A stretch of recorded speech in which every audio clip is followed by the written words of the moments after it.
Assalamualaikum warahmatullahi wabarakatuh. Di sini saya akan membahas topik pembahasan mengenai gamifikasi dalam pembelajaran. Nah, sebelum memasuki materi, perkenalkan nama saya Hanifah Nafiatul Zahro. Saya dari Program Studi Pendidikan Guru Madrasah Ibtidaiyah kelas I. Seiring berkembangnya zaman, teknologi informasi telah berfungsi sebagai penyalur ilmu pengetahuan. Namun masih banyak orang yang belum mengetahui atau belum mengerti dan juga belum memaksimalkan fungsi teknologi secara efektif. Dalam era transformasi digital ini, perkembangan teknologi yang diketahui telah banyak membawa perubahan yang signifikan terutama dalam bidang pendidikan. Salah satu inovasi teknologi yang dapat digunakan dalam konteks pembelajaran itu adalah gamifikasi. Nah, jadi gamifikasi ini adalah metode atau gaya pembelajaran yang menggunakan mekanisme permainan untuk merangsang dan juga memotivasi peserta didik dalam kegiatan pembelajaran tersebut.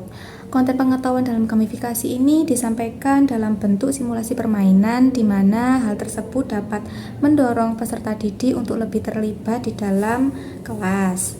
Gamifikasi ini didesain untuk menciptakan perasaan positif seperti rasa untuk saling berkompetitif antar teman, rasa menyenangkan, optimis, dan juga bangga terhadap hasil yang sudah dicapai selama proses pembelajaran berlangsung, dan juga rasa ingin tahu peserta didik terhadap suatu hal di dalam materi yang sedang diajarkan. Selanjutnya yaitu teori landasan pokok yang berkaitan dengan gamifikasi pembelajaran.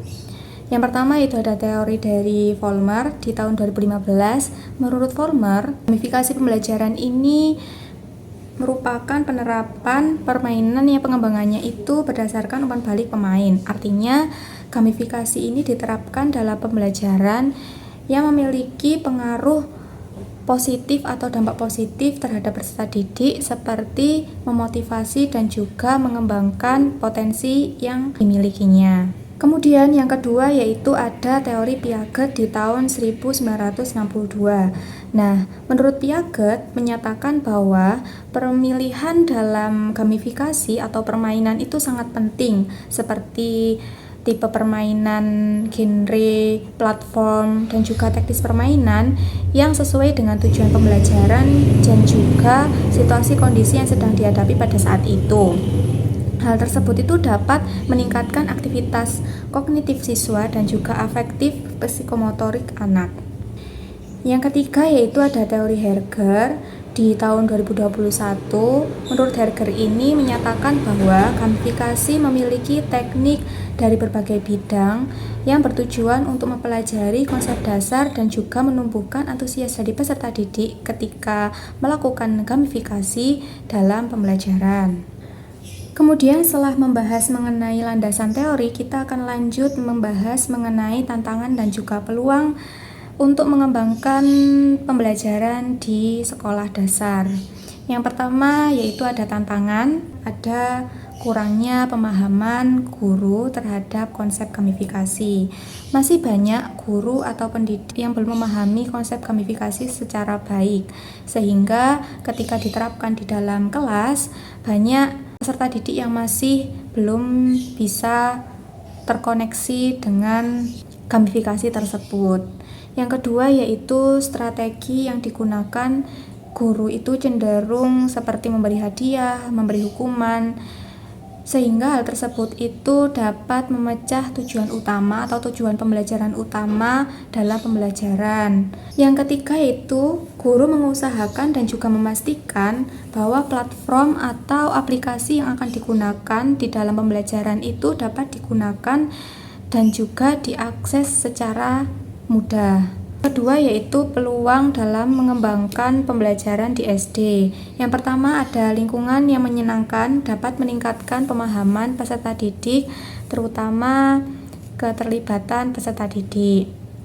Yang kedua, gamifikasi itu memberikan kesempatan untuk peserta didik dalam kelas itu berinteraksi antara sesama untuk mengembangkan keterampilan sosial. Yang ketiga, Dengan gamifikasi, guru dapat memvariasi gaya belajar setiap peserta didik sehingga suasana kelas akan lebih terasa menyenangkan. Selanjutnya yang terakhir yaitu mengenai kajian penelitian terdahulu. Yang pertama ada dari Volmar di tahun 2015. Penelitian ini itu membahas tentang gamifikasi telah dibuktikan oleh literatur sebagai alat yang berguna dalam meningkatkan pembelajaran seperti keterampilan sosial, pribadi, dan juga kognitif siswa.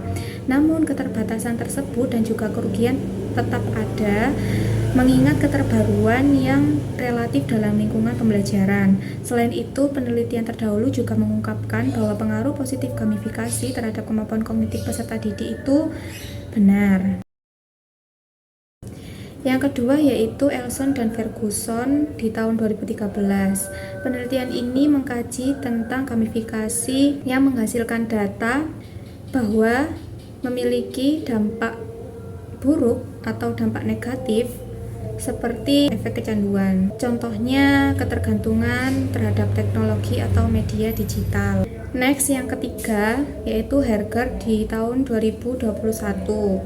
Nah, penelitian ini itu mengkaji tentang gamifikasi yang mengaitkan dengan teknik dari berbagai bidang seperti permainan, ilmu perilaku, dan juga motivasi dalam bentuk pembelajaran kemampuan konsep dasar secara mendalam. Dan yang keempat ada dari Piaget di tahun 1962. Penelitian ini tuh mengkaji tentang gamifikasi yang menjelaskan strategi pembelajaran yang sesuai dengan situasi kondisi seperti pemilihan tipe, genre, platform, dan juga teknik permainan yang dikaitkan dengan tujuan pembelajaran yang akan dicapai. Sekian itu saja yang dapat saya sampaikan. Terima kasih. Wassalamualaikum warahmatullahi wabarakatuh.